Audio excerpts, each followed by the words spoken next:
நம்முடைய வாழ்க்கையில் நிறைய நேரம் பிரச்சனைகளுக்கு யாருமே காரணம் கிடையாது, நம்ம தான் காரணம். தேடி தேடி பிரச்சனைகளை எடுத்து நம்முடைய வாயிலையும் நம்முடைய சிந்தனையிலையும் வச்சுக்கிறோம். பிரச்சனைகளுக்கு நடுவே, போராட்டங்களுக்கு நடுவே, நிந்தைகளுக்கு நடுவே நிற்கிற நம்மளை பார்த்து ஆண்டவர் சொல்றாரு, இதை எதையுமே நீ பார்க்காத, நீ மேன்மைகளை மட்டும் பார்த்து கொண்டிரு.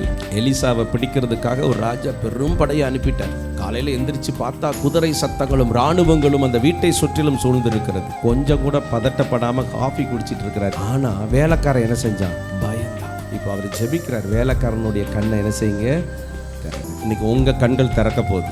இந்த கண்கள் திறக்கும் போது கடன்காரன் தெரிய மாட்டான், கர்த்தர் தான் தெரிவார். அல்லேலூயா.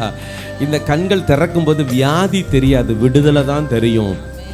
நான் மரண இருளின் பள்ளத்தாக்கில் நடந்தாலும் நான் மரண இருளை பார்க்க மாட்டேன், எனக்கு ஒத்தாசையாக இருக்கிற தேவனை மட்டும்தான் நான் பார்ப்பேன்.